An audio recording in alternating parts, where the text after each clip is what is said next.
Hey, AJ from the Moto Academy here. We're going to break down Arlington Supercross for you guys from a racer's perspective that was there racing. And if you guys didn't know, I'm also a riding coach. This is the Moto Academy YouTube channel. It's brand new. So if you're wondering, hang on a second, why does this only have less than 1,000 subscribers? That's because we made the other YouTube channel a podcast clips channel. This one is now going to be the Moto Academy, where we do videos like this and other cool stuff. So it would be greatly appreciated if you guys can hit that subscribe button, help boost us a little bit, get us shared in that good old-fashioned algorithm. But this is a video. We're going to show the crashes and some highlights from Arlington Supercross and describe it from a racer's perspective and hopefully make sense of it to you guys. So if you end up in situations similar to this, maybe we can figure out how to get out of it. If you want to send your riding footage in for analyzation, get inside of the Moto Academy app, go to club.themotoacademy.com, subscribe to the best motocross training community that exists, or you can just simply go to the App Store, Apple Store, Google Play Store, and download it there if you want to make it a little bit easier for yourself. But get in there, send in your riding footage, watch all the videos that we have exclusively inside of the app. We actually just started putting Jet Lawrence's docu-series inside of the app as well. So there's entertainment in there, educational stuff, and you can send in your riding footage for me to analyze and send a video back with my response, which is kind of cool. All right, we're going to dive right in here. And guess what? I made the main events this weekend, so I got to see the track at every different stage. And I tell you what, mid-endo here for Munoz, I'm going to talk about the whoops for a second. They were easy until they weren't. They built them big, I think, on Friday is what I heard. Then the Futures, the Supercross Futures kids, which is the amateurs that are coming up through, had practice on Friday. Apparently, they weren't able to get through them super well. And I believe, this is all hearsay. This was never confirmed, but this is what everybody told me. They made them smaller. So when we walked the track on Saturday, I was like, ooh, it's a good long set of whoops, but these things are kind of tiny. And with that, my fear is that they would then start to break down and we'd be hitting them really high speed and it would almost be more dangerous. So, wow. Endo's himself, Hicks hit him so hard. Let's see if we can figure out why this crash happened in the first place. But I can tell you why. Because the dirt at this track was a color that was really hard to see. At least with the guy, I just had clear lenses on, so I imagine everybody else had clear lenses on as well. It was hard to see the discrepancies in the dirt. These whoops were starting to form ridges that were hard as a rock, and there was actually some rocks in there. Hard as a rock, and it was hard to tell where they were. So you'd hit the first 3 or 4 whoops and think you had a good run going, and then all of a sudden, either your front or back end would just get thrown by one of these whoops. So, all right, he's already out of shape by the time I just paused it there. So far so good. He's hitting low on this one. Now it's kicking him back the other way. He misses that one with his front tire, so he's going to hit super low with his rear here. Now he's getting kicked. That's where, wow, now he's getting kicked into an endo. So this could have been avoided right here just by keeping his head. It doesn't look like his head's that far back. Trying to just fight to keep his body in a better position so when he impacts right here, his head should be further forward. It looks like he's already just in explode myself mode, which is just head way off the back, not where you want to be. And then the only next step from there is just to start to fly over the bars. Munoz right here on the 99 is not tall. He seems pretty short. I would guess maybe 5'3", 5'4" at best. So the first thing that will happen in that situation is your butt just gets kicked off the seat. Takes a whoop right to his side. And then Hicks just tries to dodge his bike and just has kind of, oh my God, it's almost like he saw him and then just decided to accelerate harder. Straight to the face. Oh my gosh. I don't know how he got back up. He raced the rest of the mains too. Holy moly. Oh, there I go.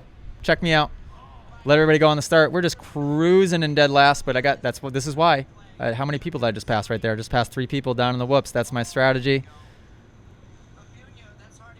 Oh, there's no way that's not a concussion. Wow.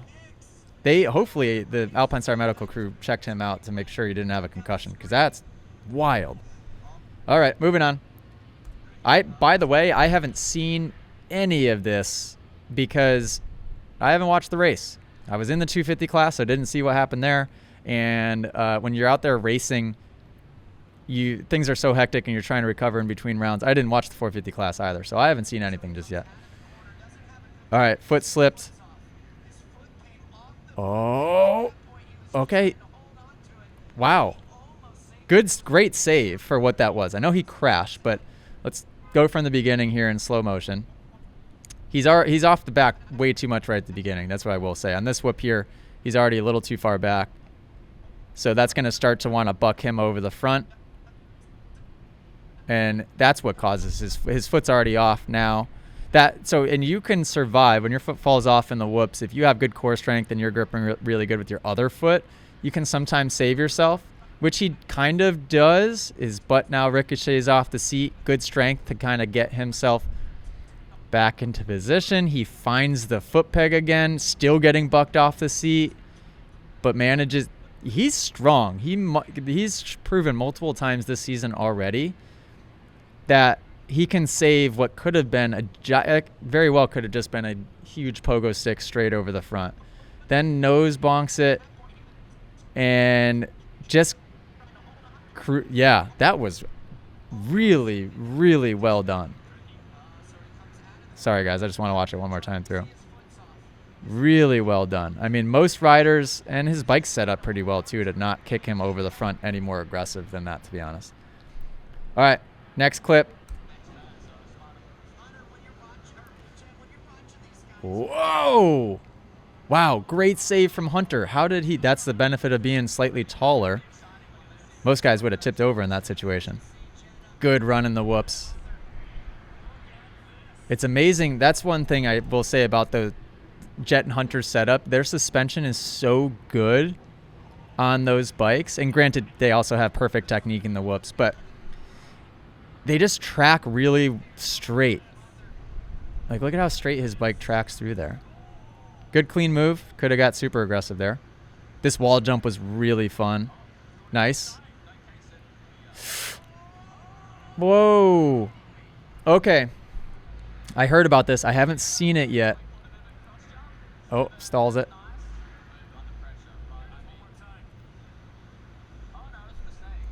Okay, hang on.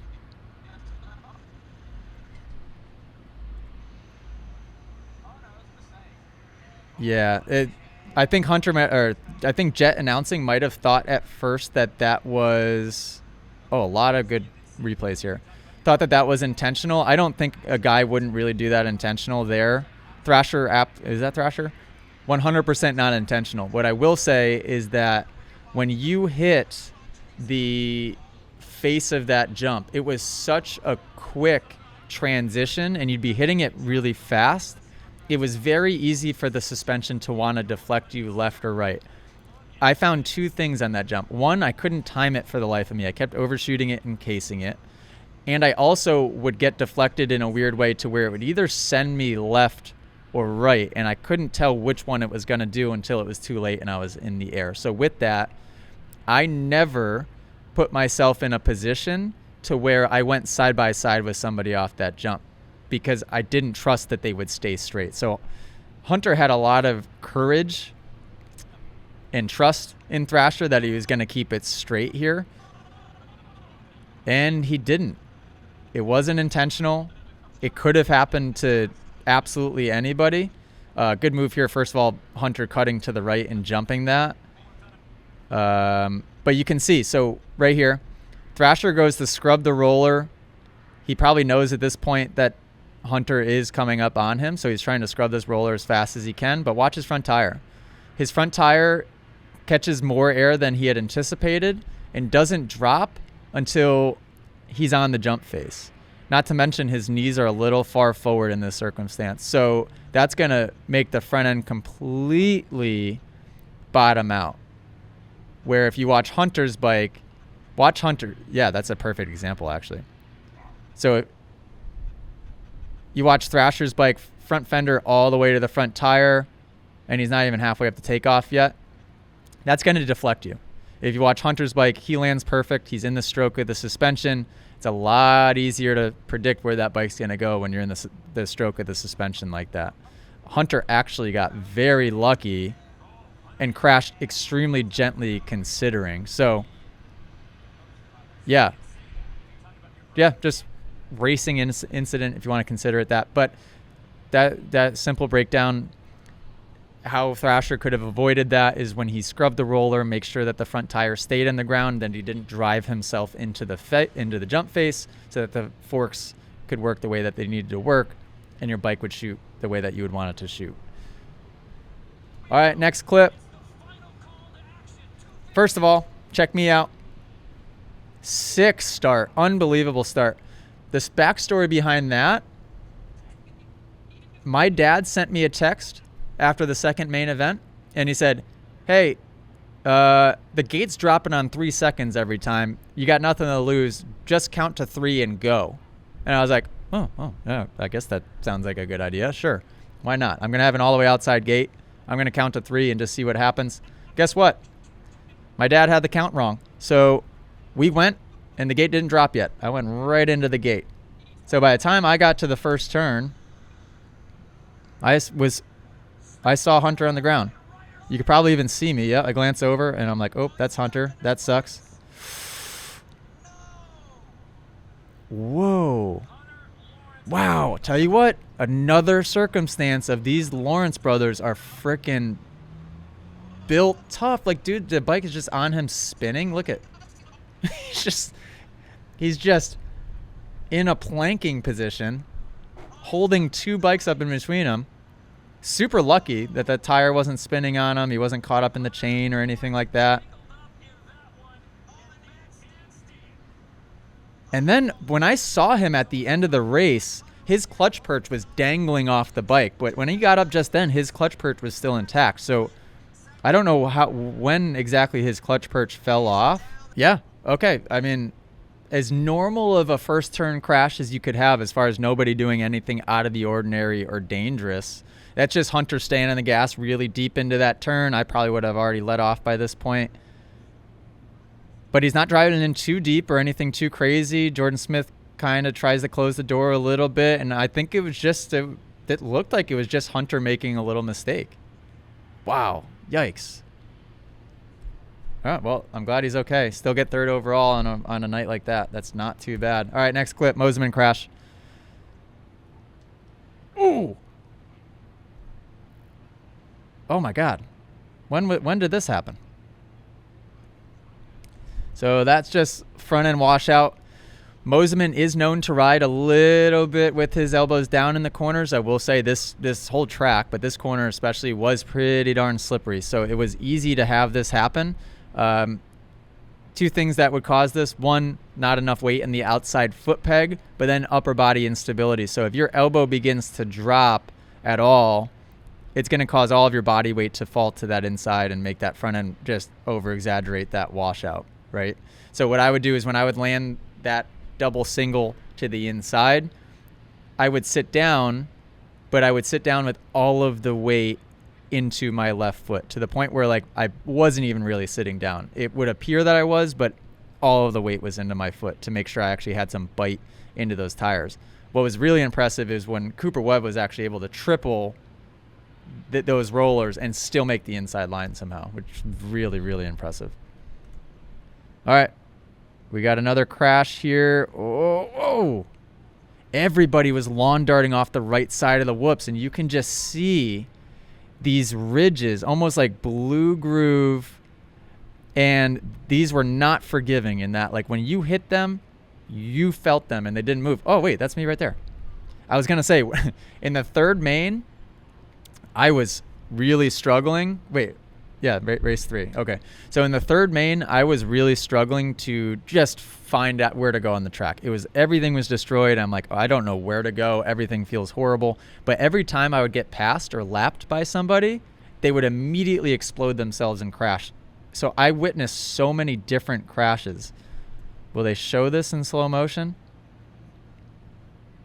Okay, cool. Feet on the pegs. Nice. Oh, wow. Hicks on the 460 got lucky there. That would help me if he got taken out. Okay, hang on. Let's see what we got. Yeah, like, right? Everything looks good. Great position here. Good position here. Still good position. Maybe he's just getting concerned that he's getting too close to Hicks. Although, hang on a second. Oh, his front tire misses that one, so that's the problem. Right here, he needed to hit a couple inches lower with that front tire. So front tire misses. Now the back tire is just going to start to do whatever the heck it's going to do, and he falls back out of position. Well, because he's running into somebody else at this point. And got extremely lucky. I mean, landed misses the 460 and gets very lucky. Very lucky. Did Thrasher win the overall? Thrasher did win the overall, right? I think so, yeah. Tough blocks flying. Check me out. Just rolling through the whoops. Just rolling through the whoops. Okay, next crash. I was going to say if it's a 250 guy, watch. I'm probably in that clip watching them crash too. 450 class. What do we got? Whoa. Okay, that was interesting. Let's see if they show a replay. Yeah, so that looked like Roxon checked up really aggressively all at once because he was ending up in a weird situation in the back of Tomac. So Roxon had to check up a bunch right there. And then it was just sort of like a domino effect. Boom. That just catches Anderson. And that's the catch-22 of the starts. Like, you've got to go for it, so much so that if something is going to happen, it's almost, you can't avoid it because it's too late and it's already happened. Ooh. Sexton just running him over.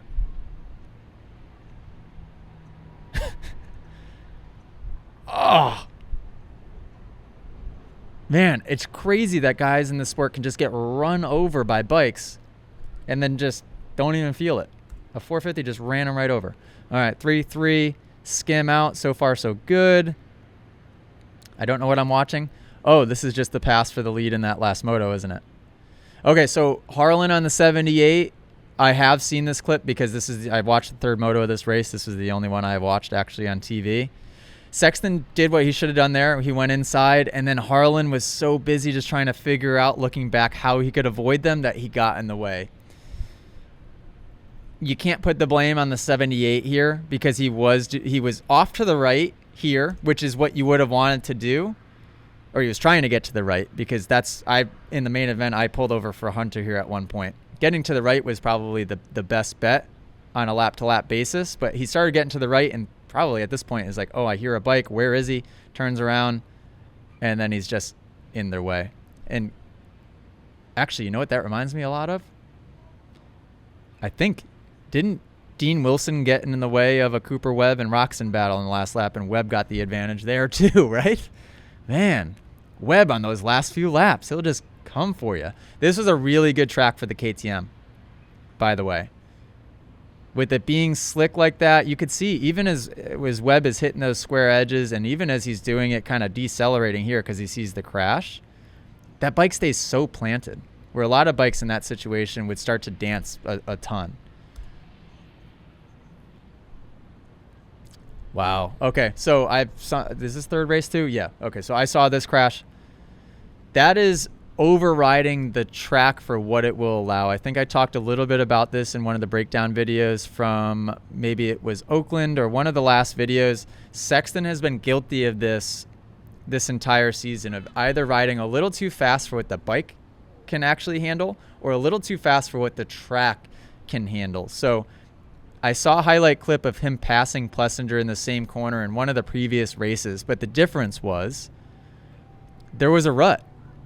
There's not much of a rut here developed at all. I mean, maybe towards the later end in this berm, from this angle, it doesn't look like there is, but maybe there's a little something worked in to where you could get in and get a little bit of lean angle. But if the rut is only this deep or there isn't any, you are very limited on how much you can lean that bike over. So Sexton has so much commitment and so much lean angle. Look at that. For a rut that doesn't even exist, that was almost a guaranteed crash. I don't care how perfect your technique is. You can see the line where his front end just kept going. But there's nothing here to hold him. So as a rider, and this can apply for anybody at any level, you have to be able to recognize what each rut and corner is developing like, and know what that limit is. Sometimes, even if you're just a B rider, there might be a corner that's developed to where you can't really go that fast because it's only 1.5 inches or 2 inches deep, and you're very limited on the degree of lean angle that you could have at that point. We'll say Sexton got up extremely fast from that crash. Like, he barely lost any time.